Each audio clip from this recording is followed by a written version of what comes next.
ओम नमः प्रणवार्थाय शुद्धज्ञानैकमूर्तये निर्मलाय प्रशान्ताय दक्षिणामूर्तये नमः। चिद्घनायमशेषाय वटमूलनिवासिने सच्चिदानन्दरूपाय दक्षिणामूर्तये नमः। ईश्वरो गुरुरात्मेति मूर्तिभेदविभागिने व्योमवद्व्याप्तदेहाय दक्षिणामूर्तये नमः। विघ्नेश्वराय वरदाय सुरप्रियाय लंबोदराय सकलाय जगद्धिताय नागाननाय श्रुतियज्ञ विभूषिताय गौरीसुताय गणनाथ नमो नमस्ते। विघ्नार्तिनाशनपराय गणेश्वराय सर्वेश्वराय सुखदाय सुरप्रियाय विद्याददाय विकटाय च वामनाय भक्तप्रसन्नवरदाय नमो नमस्ते। So friends, Vande Mataram. पिछले 4 एपिसोड में हम लोग जो है भगवत पाद आदि शंकराचार्य द्वारा रचित प्रातः स्मरण के श्लोक प्रातः स्मरामि हृदि संस्फुरदात्म तत्वम, इसी पे कुछ विचार कर रहे थे और 4 कड़ियों में उस पर काफ़ी कुछ चर्चा हो चुकी है। लेकिन जैसे जैसे चर्चा आगे बढ़ती है तो समझ में आता है कि इस क्रम में कुछ एक चीज़ें और भी जानना जरूरी रह गया है। तो उस अपूर्णता बोध को समाप्त करने के लिए ऐसा लगता है कि इसमें अगर एक आध एपिसोड और हो जाए तो अच्छा रहेगा। तो वास्तव में अभी तक हम लोगों का जो भी फोकस था वो प्रातः स्मरामि, तो प्रातः काल नींद से उठ के स्मरण करने के लिए क्यों कहा गया, इसी पे ज़्यादा फोकस रहा क्योंकि वो महत तत्व के उदय का क्षण होता है। निद्रा और मृत्यु में बहुत अंतर नहीं है। निद्रा थोड़ा 4-6-8 घंटे के लिए होती है, मृत्यु जो है वो एक लंबे अंतराल के लिए होती है।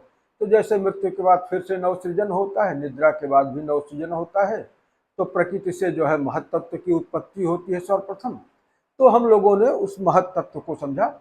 अब हम लोग थोड़ा सा हृदय संस्फुरित आत्म तत्व, हालांकि ये जो हृदय में संस्फुरित होने वाला आत्म तत्व है इसके बारे में थोड़ा सा और जान लेना चाहते हैं कि देखिए, आत्म तत्व और आत्म तत्व की स्फुरता, ये 2 चीजें हैं।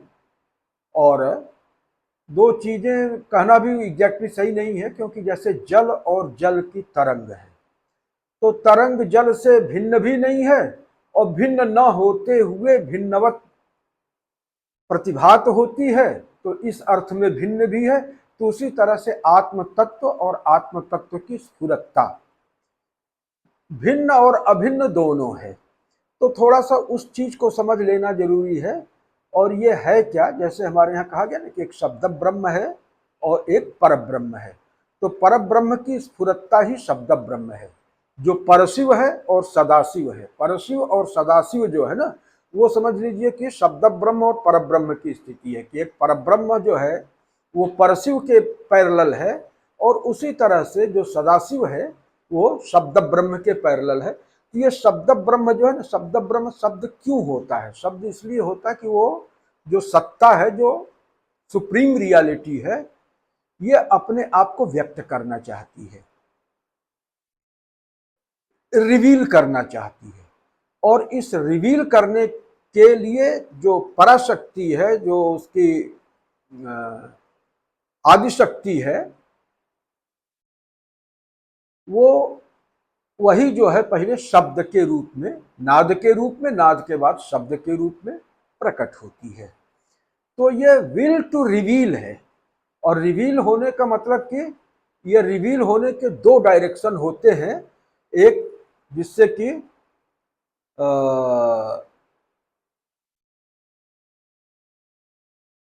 जो भी संरचना अस्तित्व में आती है तो एक होती है कि संरचना का अस्तित्व, माने माने ये वस्तुगत सत्ता होती है, एक वस्तु के रूप में जो है सत्ता होती है, और उस वस्तु के रूप में सत्ता को उस परिणति तक पहुंचाने के लिए जो अल्टीमेट रियलिटी के अंदर जो प्रेरणा होती है, जो स्फुरणा होती है, वही बाद में जो है अल्टीमेट रियलिटी के एक अंश को वस्तु रूपता प्रदान करती है, और वस्तु रूपता प्रदान करने के बाद उसका वर्णन भी वही करती है। उदाहरण के लिए जरा साफ कर लिया जाए, अहम ब्रह्मास्मि, ये जो अहमात्मिका वृत्ति है, ब्रह्म एक चीज है और अहम ब्रह्मास्मि, मैं ब्रह्म हूं, तो ब्रह्म अपने आप को रिवील कर रहा है शब्दों के माध्यम से। ब्रह्म ने अपना परिचय दिया, अपने आप को रिवील किया, किस रूप में कि मैं ब्रह्म हूं। तो ब्रह्म के अंदर ये अपने आप को ख्यापित करने की जो एक प्रेरणा हुई, उसी से ये शब्द पैदा हुआ, अहम ब्रह्मास्मि। तो ये पहले जो है अहमात्मिका वृत्ति के रूप में होता है, माने बिंदु से विसर्ग के रूप में होता है, बिंदु और विसर्ग। अब विसर्ग को क्वांटिफाई करते हैं तो जो अ से लेके अह तक ये विसर्ग की मात्रा है। तो अलग अलग मात्रा में विसर्ग हुआ बिंदु से, वो ही अलग अलग मात्रिका बनी। ये विसर्ग की मात्रिका का मापक होने के कारण ही उनको मात्रिका कहा गया, कि कितना विसर्ग हुआ है बिंदु से, उसको मापने के लिए जो पैमाना बना, जो मेजरमेंट बना, उसके क्वांटिफिकेशन के लिए जो यूनिट हमने जो इजाद किया, वही यूनिट जो है मात्रिका हो गई। वो मेजर करती है कि what is the exact quantity of the emission, कितना इमिशन हुआ है।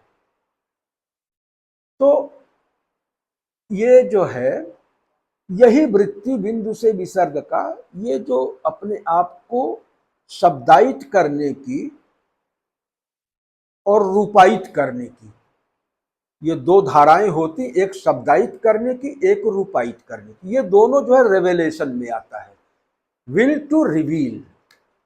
और रियलाइजेशन का मतलब यही होता है कि अपने उसी स्वरूप को रियलाइज करना है, उसका साक्षात करना है, जिसने अपने आप को इस संसार के रूप में रिवील किया है।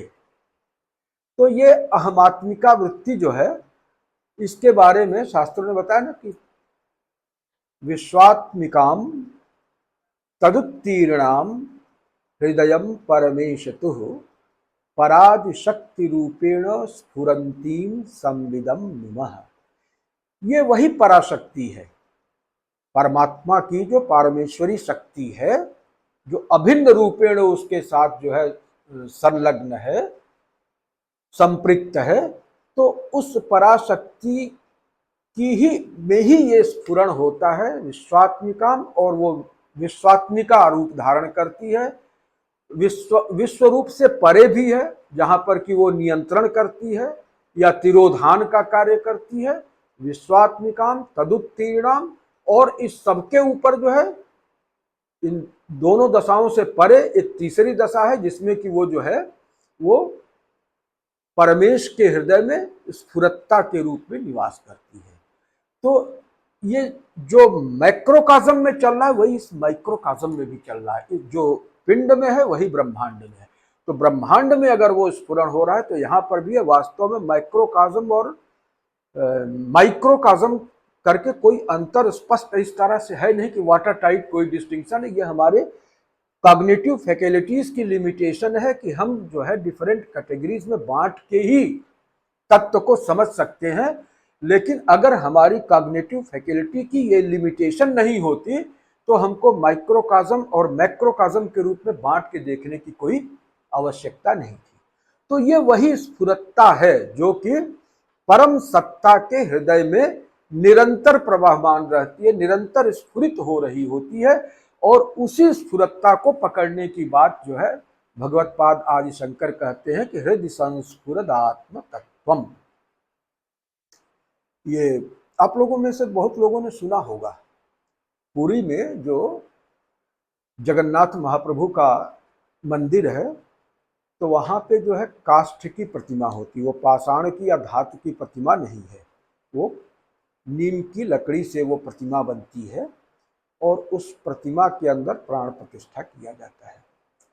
उसका विधान एक बड़ा सुंदर और बड़ा अद्भुत है। उसमें एक चमत्कार ये है कि हर 11 साल के बाद जगन्नाथ महाप्रभु का, बलभद्र महाप्रभु का, भगवती सुभद्रा का कलेवर परिवर्तित किया जाता है।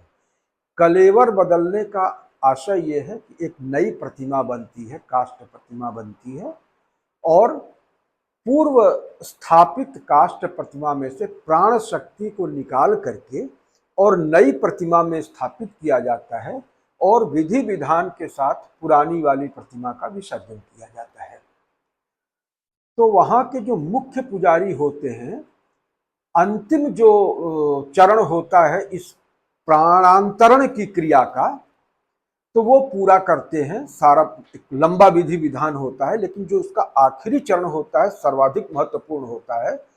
तो उनके स्वतः की आंख पे पट्टी बांध दी जाती है और वो अपना हाथ जगन्नाथ महाप्रभु के वक्षस्थल पर रखते हैं और उनको ये महसूस होता है कि जैसे कोई धड़कता हुआ दिल उनके हाथ में, उनके हाथ में कंपन स्पष्ट रूप से जो है होता रहता है।